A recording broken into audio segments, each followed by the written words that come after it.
లక్ష్మీ నరసాపురంలో అల్లూరి సీతారామరాజు జయంతి సందర్భంగా నివాళి.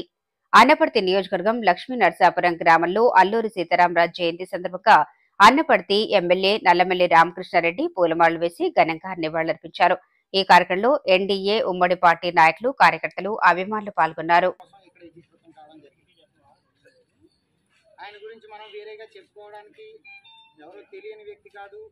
అందరికీ భారతదేశ వ్యాప్తంగా మన మాతృభూమి కన్న తల్లి ఎప్పుడైతే బానిస సంఖ్యలలో ఉందో దాన్ని చూస్తూ సహించలేక దేశవ్యాప్తంగా స్వతంత్రోద్యమం రగులుతున్న సమయంలో ఇది ఒక విప్లవ నాంది ద్వారానే ఈ బానిస సంఖ్యలను తొలగించగలమని భావించి తనకున్న పరిధిలో తనకున్న శక్తి సామర్థ్యాలతో తనకున్న ఆయుధాలతో ఒక విప్లవ బాట పట్టి భారతదేశ చరిత్రలోనే స్వతంత్ర సమరయోధుడిగా నిలిచిపోయిన వ్యక్తి అల్లూరి సీతారామరాజు. అల్లూరి సీతారామరాజు గారి బాట పట్టిన మనం చూసిన అనేక మంది వ్యక్తులు ఇంత పిన్న వయసులో ఇంత తక్కువ సమయంలో ఇలాంటి విప్లవాన్ని రగిలించడం ఒక సామాన్య వ్యక్తికి సాధ్యం కాదని గ్రహించి ఇలాంటి విషయాన్ని సాయుధ పోరాటం ద్వారానే స్వతంత్ర సమరయోధుడిగా మారగలమనే విషయాన్ని గ్రహించి భారతదేశ వ్యాప్తంగా అనేక మంది ఇలాంటి గొరిల్లా యుద్ధ నీతిని అనుసరించి స్వతంత్ర సమరయోధుడు ఇలా మారటం ఆ పోరాటానికి స్ఫూర్తిని రగిలించడం జరిగింది. అదేవిధంగా అల్లూరి సీతారామరాజు గారు, భగత్ సింగ్ గారు ఎవరైనా కానీ ఎవరైతే మన మాతృభూమి కోసం అవసరమైనప్పుడు బానిస సంఖ్యలో ఉన్నదని తొలగించడం కోసం ఎవరైతే పాటుపడ్డారో ఆ స్వతంత్ర సమర యోధులందరికీ కూడా వీరుడికి ఇప్పుడు కులం, మతం, ప్రాంతం అంటగట్టడం, కులం, మతం, ప్రాంతం లేని వీరుడినే ధీరుడు అంటారు.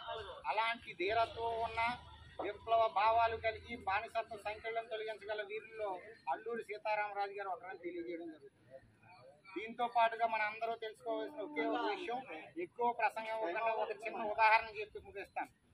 ఎప్పుడైతే ఆయన్ని పిలిచి చుట్టూ తుపాకులతో అందరూ కట్టుకట్టి ఎప్పుడైతే ఆయన మీద ఆడడం జరిగిందో ఆ ఎవరి మాటలు ఏమిటంటే, దుర్మార్గులారా,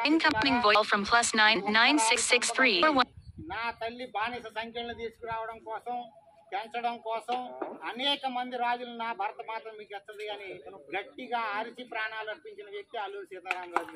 అలాంటి అందరినీ మనం దండలేసో స్వీట్స్ పంచిపెట్టో మనం ఇక్కడ ఒక కార్యక్రమాన్ని చేయడానికి ముఖ్యోద్దేశం అలాంటి మహనీయుల యొక్క జీవిత గాథల నుంచి మనం స్ఫూర్తిని పొంది ఎప్పుడైతే మన దేశానికి, మన ఉన్న ప్రాంతానికి, మనకున్న సమాజానికి అవసరమైనప్పుడు అలాంటి స్ఫూర్తిలో కనీసం మనం ఒక కణికంతైనా మనం సమాజానికి దారిపోయగలమా అన్నది ఆలోచించి మన వ్యక్తిత్వంలో అలాంటి ఉన్నతమైన ఔన్నత్య భావాలను మనం కలిగించుకున్న రోజే మనం నిజమైన నివాళులు అలాంటి మహనీయులకు ఇచ్చిన వాళ్ళు అవుతాం.